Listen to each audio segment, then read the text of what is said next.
Hello, I'm Stephanie Coleman, Community Education Manager at the Santa Barbara Museum of Natural History and Sea Center. Welcome to our 2021 Underwater Parks Day Festival. Like many other celebrations this year, it looks a little different. Throughout the day, we will have crafts and activities, workshops, tours, presentations, animal feedings, all virtually through this link. The annual Underwater Parks Day Festival is a celebration of marine protected areas, which are underwater parks that preserve the biodiversity and abundance of ocean life. In just a few minutes, we will connect with a marine conservation specialist to learn more about the Santa Barbara Channel. Before we dive into our first presentation, we can't forget to thank our festival sponsor and partner, the Moeller Lab at UC Santa Barbara. Dr. Holly Moeller and her lab are the recipients of a National Science Foundation grant. I'd like to welcome Dr. Moeller to share a little bit more about her lab's research and goals. Thank you so much. It's such a privilege and a treat to be here with you all today. And thanks for inviting me to join you. So my research group at UC Santa Barbara studies how species interact with one another, and especially how species interact metabolically to get the food and the energy resources that they need. In our group, we use a combination of lab experiments and field work out in the ocean, as well as mathematical models to understand how these species interact metabolically so that they can survive and contribute to the ecosystems that surround and really support our own human lives, both on land and in the sea. The grants that are supporting Underwater Parks Day today are funding that helps us understand how the metabolism of organisms will change as Earth's climate changes. So for example, we're studying how coral reefs will respond to warmer and more acidic oceans. And we're also studying some of the tiniest organisms on the planet, phytoplankton. These are tiny, almost invisible floating organisms, and they're basically the plants of the surface ocean. So they use sunlight to create energy and are the food source, really setting the table for the other species that live in the sea. But some of these organisms, some of these phytoplankton, get their energy from a combination of using the energy of sunlight and from eating. So they're basically mixing these two really different forms of metabolism. And so our work looks at how these species in a warmer ocean will continue to balance sunlight and food energy as their source of food supply, and what that will mean for the food supply of the entire ocean ecosystem. My hope is that through Underwater Parks Day today, we'll all learn more together about how the species are interacting with one another and how even some of the tiniest organisms can affect even the larger species that we love to watch and interact with in our Santa Barbara coastal waters. Great. Thank you, Holly, and thank you for all the wonderful opportunities to collaborate with you and your colleagues. As a part of that NSF grant, we've gone to refresh the Sea Center wet deck with microscopes to help guests better learn about plankton, just like the ones that she and her colleagues research. You'll get to see an update of that in our tour of the Sea Center this afternoon. It also supports this festival this morning, like we're learning about marine protected areas.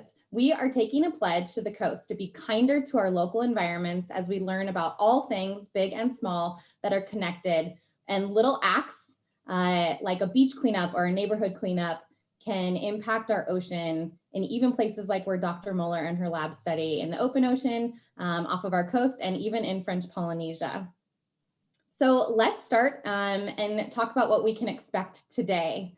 So from 10 to 11 right now, we have our pledge to the coast. And from 11:30 to 12, we have an art meets science for kids and families, which is Garibaldi gardening. And this is going to be a really fun activity. From 12:30 to 1:30, we have a lunch and learn with the Santa Barbara Channel Keeper, and 3 lucky attendees will win a sustainable surprise from the Santa Barbara Channel Keeper. And then we're going to finish off with an animal tour and virtual feeding. Okay, so now for our first presentation of the day. If you have any questions, we can send them along through the chat box, and we will get to them at the question and answer portion. We also kindly will ask you to fill out a feedback survey to gauge your understanding more about marine protected areas. The link is in the chat right now, and Rikki can expand on the importance of that. So as the Director of Marine Programs for the California Marine Sanctuary Foundation, Dr. Rikki Erikson works with communities, businesses, NGOs, academic institutions, and government agencies on topics including sea level rise, plastic pollution, water quality, and marine protected areas. The California Marine Sanctuary Foundation works across California, supporting local efforts to tackle these tough issues. Rikki holds a master's degree from Duke University and a PhD at the University of Florida, focused on design and management of MPAs in coral reef ecosystems. Her fieldwork has taken her throughout the Caribbean, the wider Indo-Pacific region, and Latin America. She has more than 50 publications and extensive experience at sea. She worked on a commercial Alaskan fishing boat, collaborated with the village women in Fiji to tag reef fish, helped establish the Easter Island Marine Reserve, and spent thousands of hours diving. She's currently riding out COVID aboard her sailboat in the Grenadines. Please welcome Dr. Rikki Erikson. Thank you so much. And thank you so much for having me here today, Stephanie and Sam and Holly. It's a pleasure to be with all of you. And today I'm going to take you on a world tour of an overview of Santa Barbara Channel's marine protected areas, your on the water playground. So let me see if I can figure out how to drive. And there we go. So here's a little bit of an overview of our presentation today. You know where you're at, but I'll give you a little bit of history on the Santa Barbara Channel, and then we're going to dive into the science of marine conservation. I'm going to go fairly rapidly into your local marine protected areas. Then we'll go to species that you may encounter with some fun facts and some of the organisms that you can see at the Sea Center and that Holly actually is doing research on. Then we'll share with you some guide to wildlife etiquette, and finally wrap up with some local engagement opportunities on your coast. So here is your Santa Barbara Channel marine protected areas. You can see you have both land-based on the continent around Santa Barbara and Ventura, and island out at the Channel Islands. And you notice these reds and blues and purples, and I'm going to get into a little bit more about what that means. We're going to interrupt you just for a moment because it looks like you're presenting your note slide instead of the... Okay, sorry. It's okay. Let me figure out how to do that. I thought we... Okay, so screen sharing has stopped. So let me just do that. And while Rikki is resetting her screen, we did put the link for the survey in the chat. So you can go ahead and click on the link and learn a little bit more about how important these feedback surveys are. It looks like Rikki is getting resorted. So if you want to just push into the presentation mode at the bottom. Well, now it's condensed. Yeah, I can't see it. Hang on a second, I'll figure it out, I swear. Here we go. Technology is always... We'll just do that. How about that? Is that working? That's perfect. Okay, super. So here you are looking at the Channel Islands, and we have 18 marine protected areas and 2 special closures. And we're going to go into a little more detail on what each of these are. And you also have the Channel Islands National Marine Sanctuary and Channel Islands National Park. So the Channel Islands is actually an 8-island archipelago with 4 islands, both in Santa Barbara and Ventura and Los Angeles counties. And 5 of the islands make up the national park and the National Marine Sanctuary. And it's important to realize that the Chumash and the Tongva were the first stewards of these islands and took advantage of these abundant marine resources.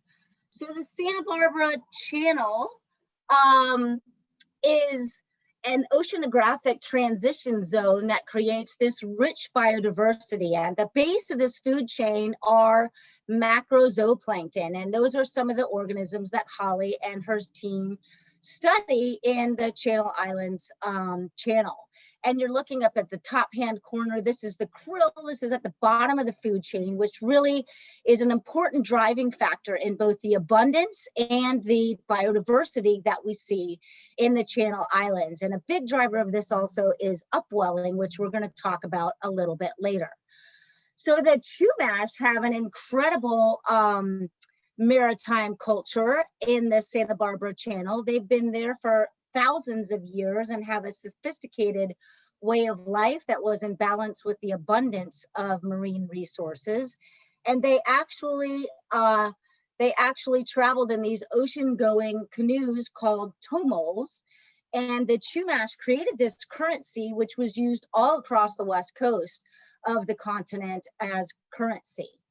This is just a quick overview of the Santa Barbara Channel cultural history. So the first contact by Europeans with the Chumash was actually in 1542.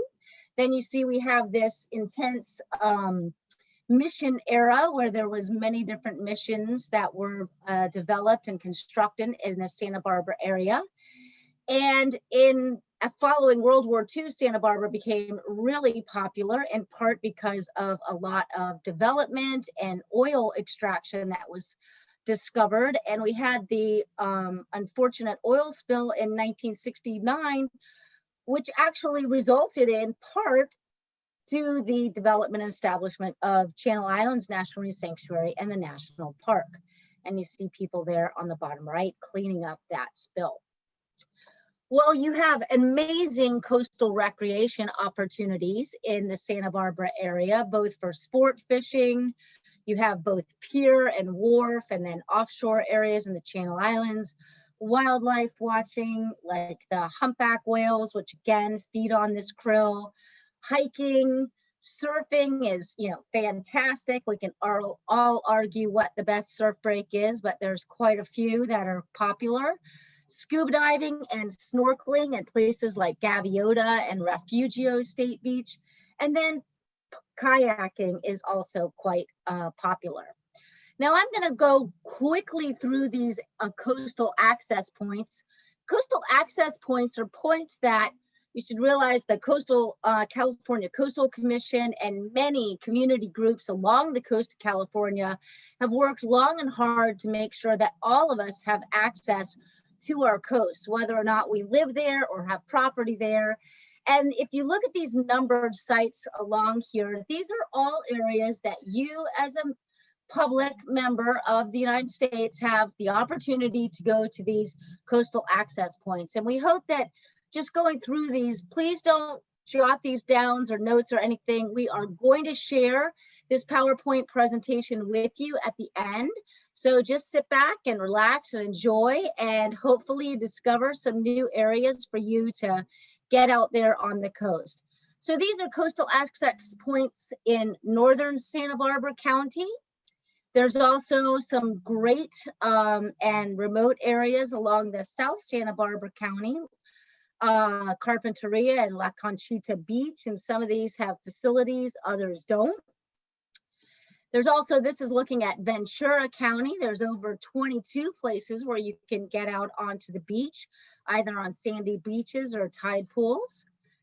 And this is looking at coastal campgrounds. So I know many of you are campers, and we encourage you. Hamala is one of my favorite locations.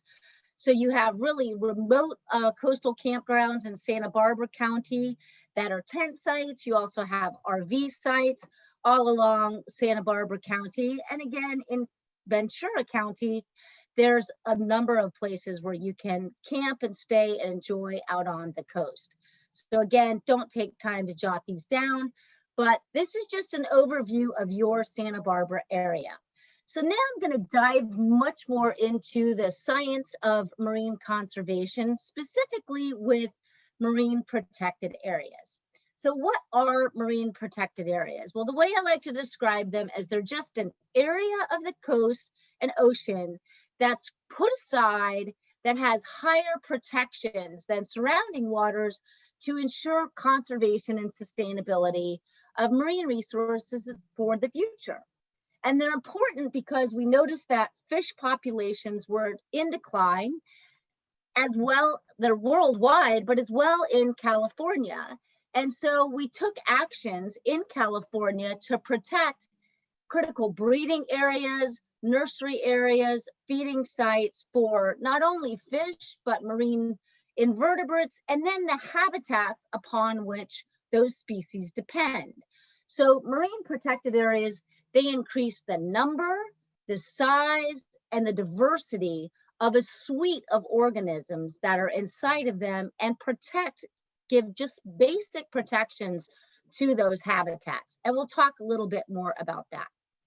This is California's network of marine protected areas. How many of you knew that we had a network?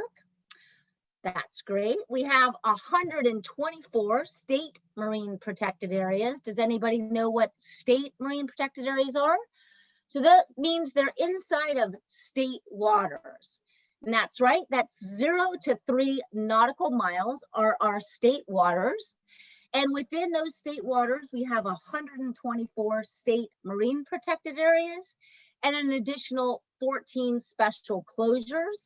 And if you look at this map on the left, you see them dotted all from the border of Oregon to the border of Baja. And that's our 124 state marine protected areas. They protect 16% of California's waters. And of that 16%, 9% is no take, meaning there is no take allowed or no harassment of any living and or non-living organisms within those waters. What that also means is 91% of the state waters, you actually can take organisms. And we'll get into some of those restrictions in a bit. This statewide network was completed in 2012, and it's managed by the California Department of Fish and Wildlife. And here's the link down below where you can find out more. And statewide OPC, or the Ocean Protection Council, leads policy for the state. So marine protected areas are a unique tool for protecting the ocean.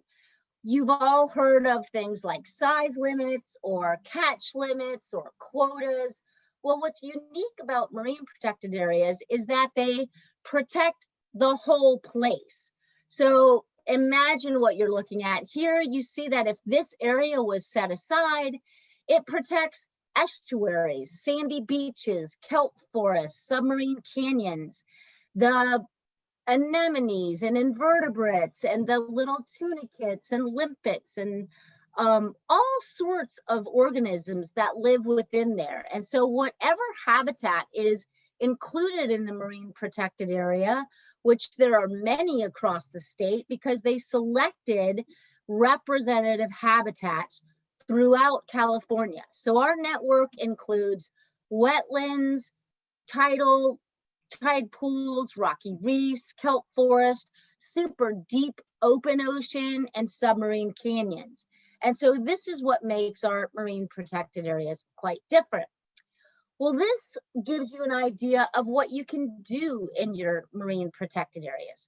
So I want to take you to take a look at this, and you see basically from left to right, you have more strict state marine reserves, and notice these are in red. So all state marine reserves, or SMRs, are in red, and all no-take state marine conservation areas are in purple. And in these, you cannot take, harm, or pursue any living or non-living thing. So these are kind of your no-take. You can still do all sorts of fun stuff in them. You can swim, dive, sail, surf, snorkel, kayak, however you want to explore, but you just have to take care that you don't do damage. In the middle, you have these state marine conservation areas, and these are always in blue. And those are a little more complicated because you have to look at the specific regulations inside each individual one of those, but they all allow certain take of some species, either recreationally or commercially. And you always have to follow the guidelines for the California Department of Fish and Wildlife. And then on your far, far right, you have the multi-use areas that are national marine sanctuaries. And these really, they do not regulate fishing whatsoever. And they're really multi-use areas. So you look at the little graphic down on the bottom, you have shipping, you have fishing, you have whale watching, scuba diving. So this is a way for you to think of what a marine protected area is. And so you can see that what's a little challenging is that the name marine protected area means many different things, right? Because all of these different places are marine protected areas. And the way that I like to explain it to my mom is that it's kind of like a park. A park might mean a place with, you know, jungle gyms and handlebar things that you can, you know, send your kids to, or a park can be where there's lions and tigers and, you know, all sorts of cool wildcats and elephants that you can see. So it's really important to know what kind of a marine protected area you're in. Well, one thing that's really neat about marine protected areas and the reason they work so well is this concept of BOF. How many of you were aware of what big old fertile female fish means? All right, well, we'll share with you. What it means is that unlike in humans, as fish actually get older, they actually become more fecund or more reproductively abundant. They actually make more babies as they get larger. So what you're seeing in this slide is that a fish that's only 14 inches may produce 150,000 offspring in a spawning year. If you let that fish grow in a place where she's protected, like in a marine protected area, she will actually produce 1.7 million fish or offspring. So it's really important, right? Because who do we target when we're going fishing? That's right, we usually target the larger individuals. Well, one way that marine protected areas can actually benefit fishermen is this concept of spillover. And there's two kinds. There's egg spillover. So if you imagine that your marine protected area is on the left here, that you actually have, you know, reproduction happening inside the marine protected area, and eggs can spill over and actually land and mature and grow up outside, or you can have adults spilling over from inside to outside. Well, this is an interesting slide that shows you that, you know, spillover is actually a little more complicated because it depends on not only the size of your marine protected area and where you place it, but who can take a look at what's happening here and have an idea of what you think's going on. So the open area is on the left and your reserve is on the right. And this is the percent of individuals moving from the reserve to the open area. And so Nemo, actually only 5% of little Nemo, the little clownfish, right, from the cartoon, only 5% of Nemo swims from inside the reserve to outside, whereas a white shark, 100% of them are moving in and out. So if you guess that this has something to do with home range size and mobility, you're absolutely right. And so here we have kind of the equivalence in California, what we're looking at, and you see that something like an ocean whitefish is really moving back and forth. You know, their home range size is really large. So they might be moving inside and outside a marine protected area daily or quite frequently, whereas a kelp bass is actually moving much less. And that has different significance for how beneficial a marine protected area is for that particular species. And it also has implications for how beneficial those marine protected areas are for fishermen who are wanting to actually catch some of that spillover. So, you know, with science, it's always a little more complicated than we want it to be. So now let's really quickly go through the marine protected areas in the Channel Islands. And again, I want you to take a look at on the left, this key that is key to understanding the color coding of your marine reserves, your marine conservation areas, and your special closures. And in the Channel Islands, you actually have these federal and state marine protected areas that we'll get into in a little more detail. So I'm not even gonna go over these. These will be available in the packet that you receive afterwards, but you do need to take a look at particularly these blue ones where you see that the regulations really change depending on where you're at. So in Kashtayat State Marine Conservation Area, you can take, recreational, you can take finfish of all kinds,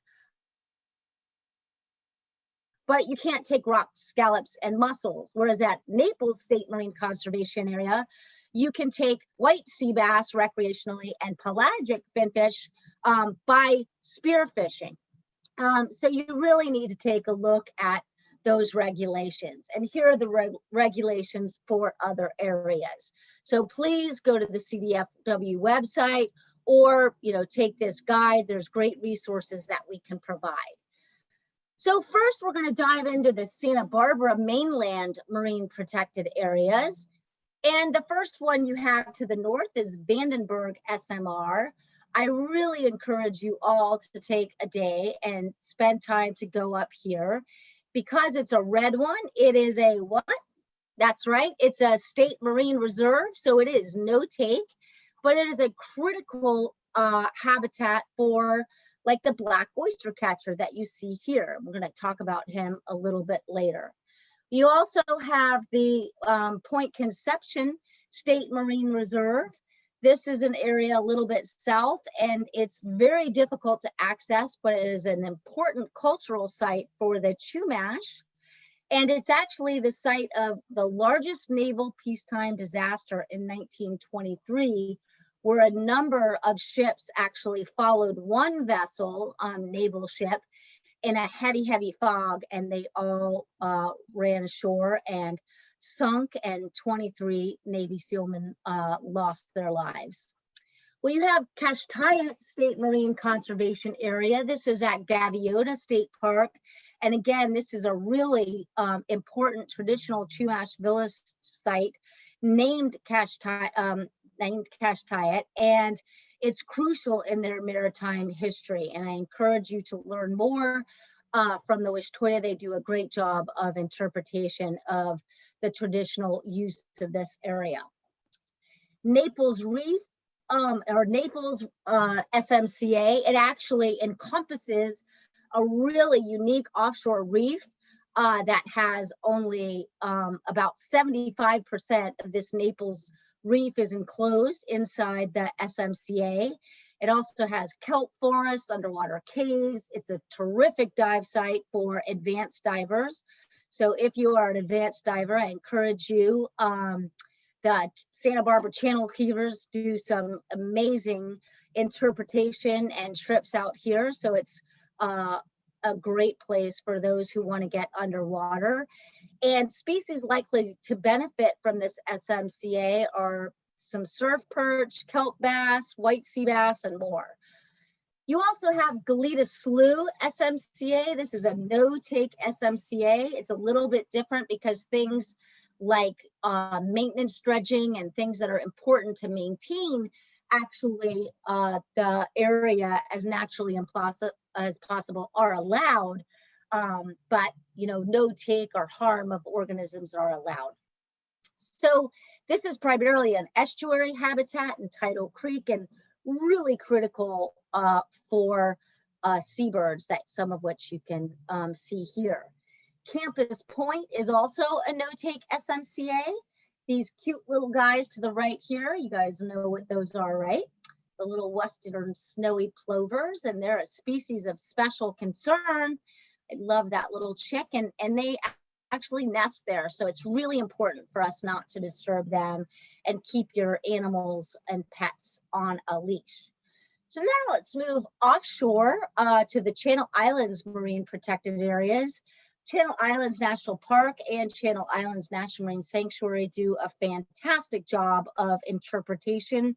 This is a great overview of all of the mainland and offshore marine protected areas and areas that you can see.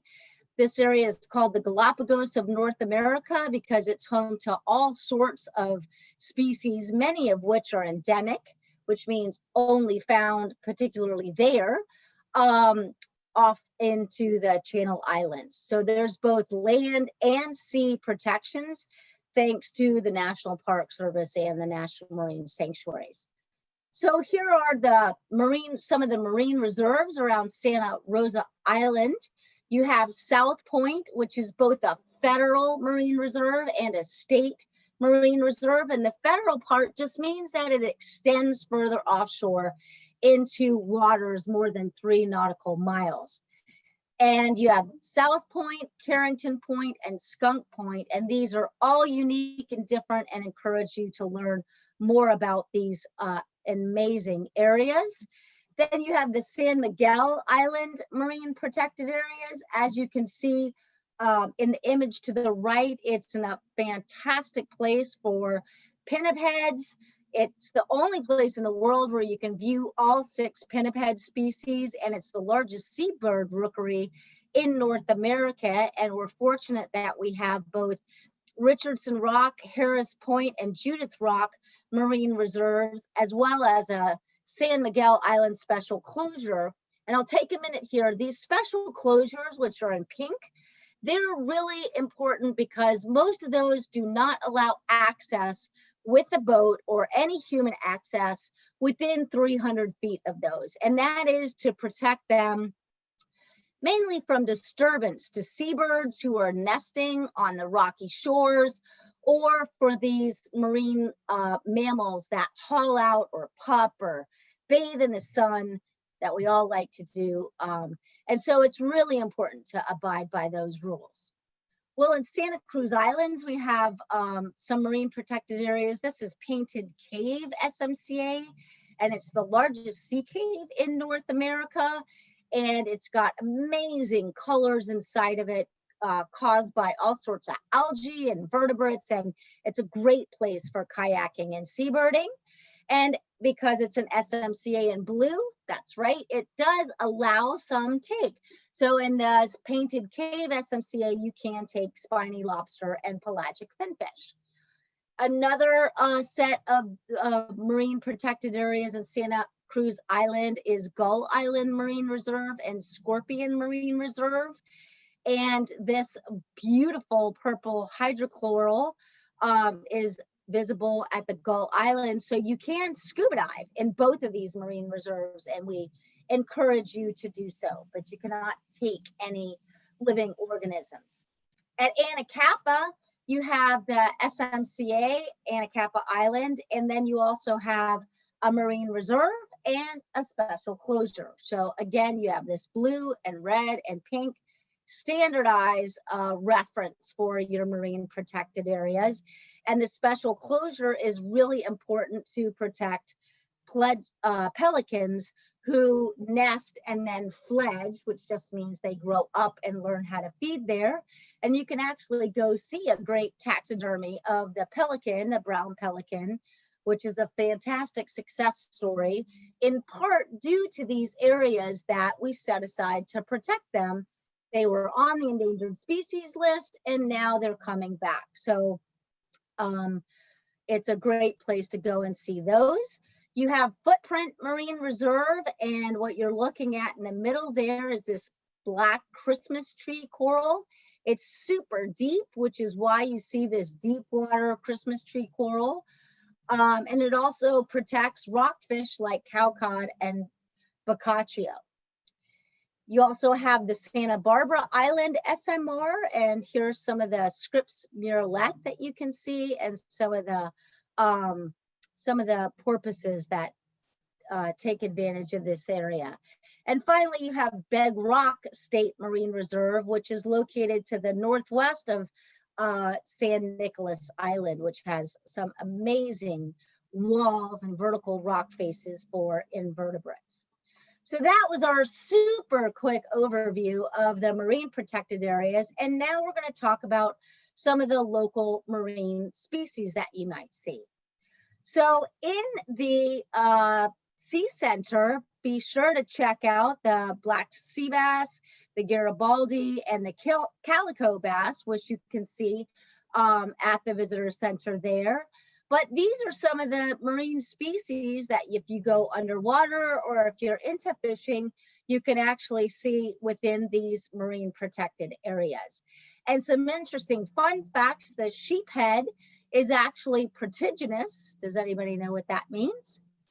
So that means that it actually, all of them are born female, like many, many wrasses around the world. Wrasses are really common in coral reef ecosystems, and they're all born female. And then they actually change sexes as they get older, and they turn into males when they need to in order to reproduce. Another fun fact about wrasses is they actually live in harems. And they have these super males, so you're actually looking at a super male there. And then they have a number of females who kind of flock around them. Our rockfish are really important commercially and recreationally across California. And our marine protected areas, along with regulations at both the federal level and at the state level, are really doing a lot to bring back some of these great rockfish. And calico bass is another real big success story in California. So we're glad to see some positive news on the horizon. These are some of the marine invertebrates that we have in the Channel Islands marine protected areas. Again, at the Sea Center, you can see the two-spot octopus, the California spiny lobster, and the Spanish shawl nudibranch. And those nudibranch are actually a consequence of them eating these, the chemicals actually that are contained within some algae that they graze on. And those algae contain these really interesting colors that you see. So it's really something that you can, if you get in the water, especially out of the Channel Islands, I encourage you to look for the Spanish shawl nudibranch. And they're actually, some of them call them the Spanish dancer because they're one of the few nudibranchs that actually detaches and swims, which is where it gets its name from, and the water column, and actually looks like it's dancing. Well, here are some of the birds that you can see, both shorebirds and seabirds. The western snowy plover, the black oyster catcher, sooty shearwaters, which are beautiful, the ashy storm petrels. Ashy storm petrels actually, they're nocturnal. They're one of the few species that are out on the water, and they're completely nocturnal. The pelagic cormorant and the brown pelican. And black oyster catchers are, you can always tell them by they're often in your tide pool areas, and they have those really brilliant colored red beaks, and they're monogamous. So they pair up and they maintain those pairs for quite some time. And I think they live to be about 15 years. And if their mate doesn't die, they keep their mate throughout their lifetimes. Well, these are some of the marine mammals that we all like to see: the California sea lion, harbor seals, gray whales, Pacific white-sided dolphins, humpback whales, which are entirely dependent on filter feeding, much of which is what Holly is out there studying and learning more, so we can protect that important base of the food chain. And also blue whales. And these migrate at different times of the year, the gray whales and humpbacks and blue whales. So there's almost no month or time in California where you cannot see some of these magnificent species moving past our coast. So encourage you to get out there and enjoy them. Well, elasmobranchs, these are some of our elasmobranchs. Elasmobranch just means sharks and rays. So we all know about the great white shark and some of their interesting behavior offshore in between the California coast and Hawaii, where they do these incredible migrations. The basking shark, and this is another example of a species that's critically dependent upon the base of our food chain. The blue shark, bat rays, swell sharks, and Pacific angel sharks, they all feed on things that are on the bottom. So these invertebrates and small fishes. And all of these are able to be seen within our marine protected areas, although maybe you don't hope that you see a great white shark. I don't know. Depends on how adventuresome you are. So here are some of our marine algal species. We have the giant kelp, feather boa kelp, sea palms. These are attached to our substrate and they are, flowing back and forth in the water. Bull kelp are amazing. They actually have these bulbs that contain CO2. That's what makes those bulbs actually float up towards the surfaces. And surf grass is really important for our marine protected areas because it is habitat for species like invertebrates and juvenile lobsters and shrimps and things that are really important for prey items for other species. So that again is our whirlwind tour of our marine species. And now we're going to talk about some environmental etiquette that you can do to take action or take care while you're out there looking and enjoying our coastlines. So certainly just learning before you go, which all of you are doing just by being here. And please take a chance now to pledge to the coast. There's lots of great information and you can get out there and do a cleanup or participate in any of the activities that the Sea Center or other partners have. But be sure to keep your distance. Don't touch wildlife, don't attract them or feed them. And if you do see what appears to be abandoned or sick animals, please, we all know that you're trying to do your best, but do not approach them. And the best thing to do is call the Marine Mammal Center. The number is here, or you can contact the Sea Center. I'm sure they'll help you out. And just, be responsible wildlife watchers when you're out there. Well, in tide pooling, it's even harder to take care because we all want to get out there. But the first thing I want you to promise me is never turn your back to the ocean. So keep an eye on the water, be aware of your surroundings, avoid, be careful where you step. So avoid crushing animals or algae or plants whenever you can. If you're going to bend down and look, which I know all our little kids love to do, just be gentle and teach them to be gentle and don't take them, just leave them, and avoid wading in, the tide pools. And if you do see marine mammals, 50 yards, or a good rule of thumb is if you're out there and you see those animals starting to look at you, it means you're too close. So whether it's a bird or a seal or whatever it is, if they start to make motions and start to get nervous, that means you're too close. With seabirds, same rules, don't feed them. And there's a great resource called the Seabird Protection Network. And they've got tons of resources for you to learn what you're looking at and how to take care. So the Santa Barbara Wildlife Care Network, the number 805-681-1080, is a great place where you can share any concerns that you have about seabirds. Well, here's something that you can also get involved in. As we all know, our oceans are changing, and there's a great project that James Lindholm up in Monterey is doing. And this is for those of you who are underwater, or if you see anything weird, just click on this link or contact them, and they'd love to know what you're seeing that's different. So this is called Strange Fish in Weird Places. It's easy to remember. And the reason this is important is, all of us sometimes ask the question is the Pacific really changing? And I thought I'd just take a minute to show you up in the top left-hand here, the colors here refer to the temperature of the water. So the top left, you're looking at 2011, and you see that close to shore and in California, it's pretty blue, right? And that means it's cooler waters. Well, in 2014, you see this really dark red water, and it's actually got a name by scientists called, appropriately enough, the warm blob, was moving closer to California, but we're still pretty cool.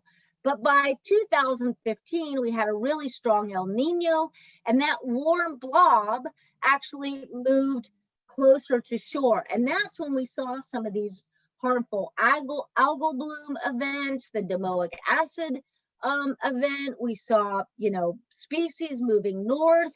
And those are all, more generally or easier to say heat waves that led to these changes. And we actually had some atmospheric or weather pattern changes in the air that also further exacerbated these conditions, and it made reduced winds in the summer of 2019, which means we had less upwelling. And so if we look at 2019 and 2020, what we see is those conditions of that warm water are still there. So it's concerning. We don't, we have a lot of research to do, but when people ask you, is the Pacific changing? Hopefully you can now, and you can study a little bit more of this on your own, certainly things are changing. So now really quickly, we just want to share with you ways that you can get involved.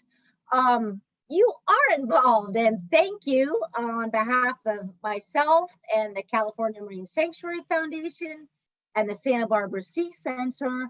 There's a number of ways you can get involved with their educational programming, their plankton monitoring, and just stay an engaged member of the community of ocean lovers.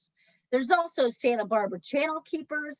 They do some fantastic work. You can contact them to get involved with Marine Protected Area Watch, where they go out and they actually monitor uses of these marine protected areas out on the coast.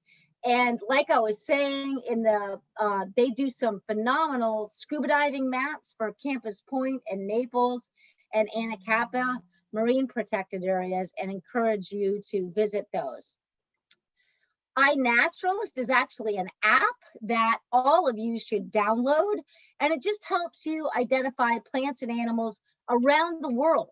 So you can use it wherever you're at to learn what you're looking at and how you can help protect and conserve those species.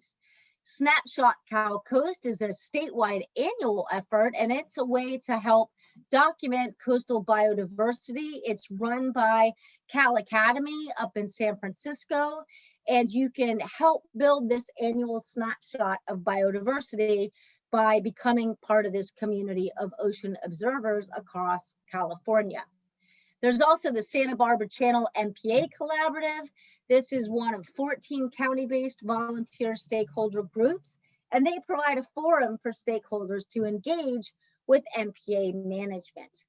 So here are some useful mobile apps. This is that little, that little purple thing on your phone that says mobile apps, and you can download Seafood Watch, Your Coast, which shows you, it's from the California Coastal Commission, shows you how to access trails and access points that I shared with you. There's the Ocean Conservancy's Clean Swell app. So if you do take your pledge today with the Sea Center, you can actually track and share that information globally.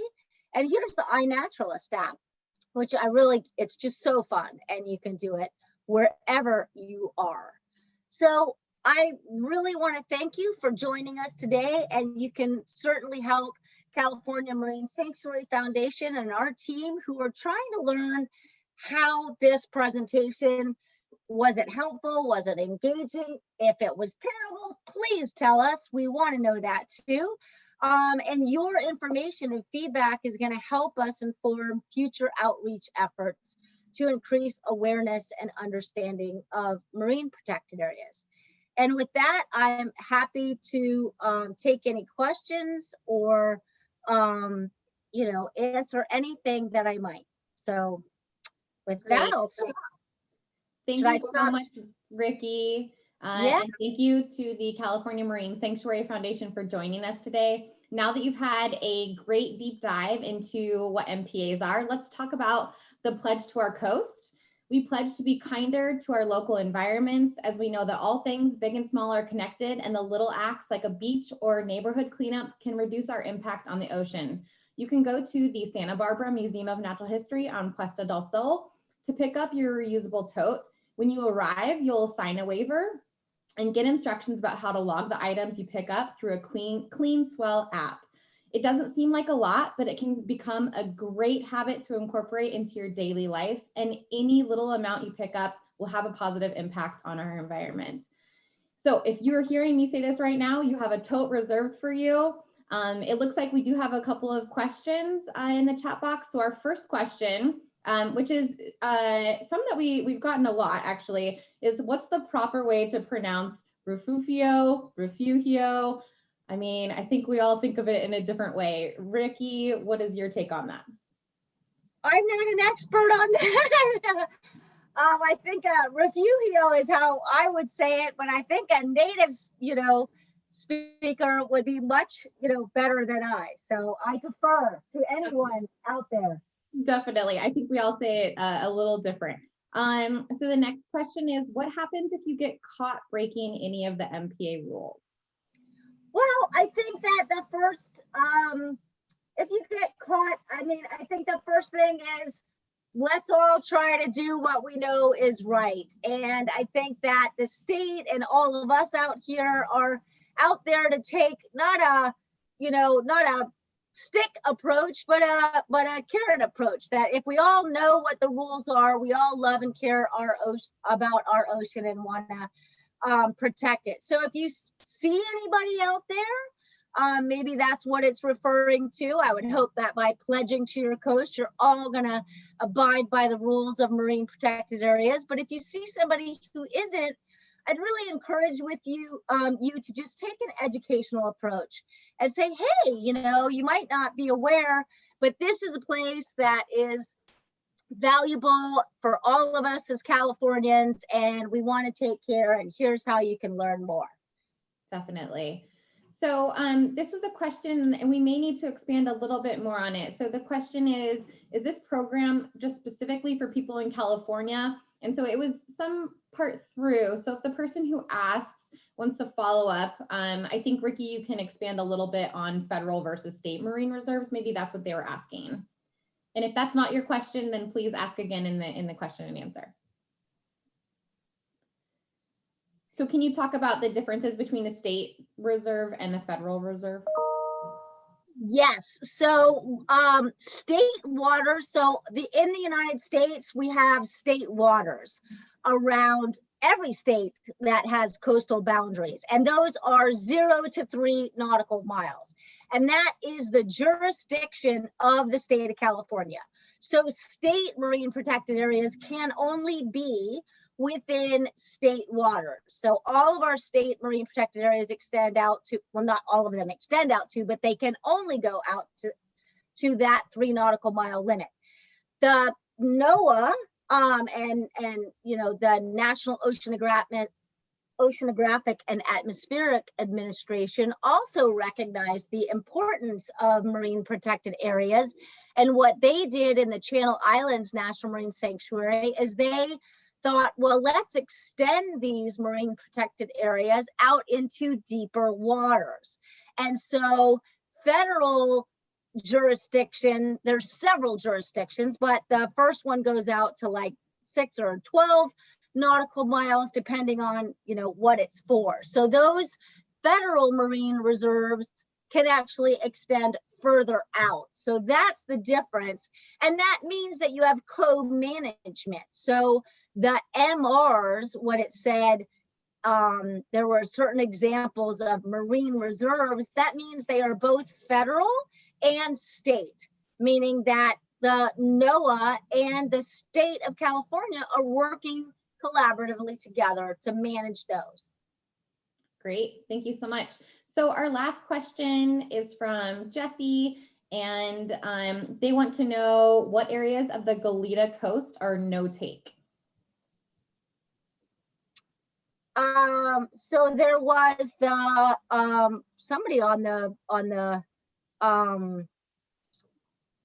let me go back on the presentation may know that better. So you have the shore-based marine protected area that is the Goleta Slough. I'm trying to go back and share with my presentation. For some reason I can't.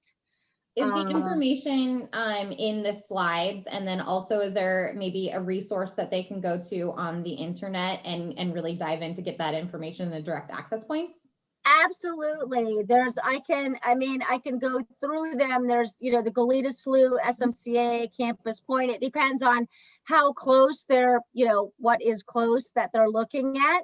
But there's just a few on the mainland, and those go from Vandenberg from the north to, the Galetas Slough and then Naples Reef to the south. But that's all available, and there's maps where they can zoom into. So that might be easier. And then there's the Kashtayat. Yeah.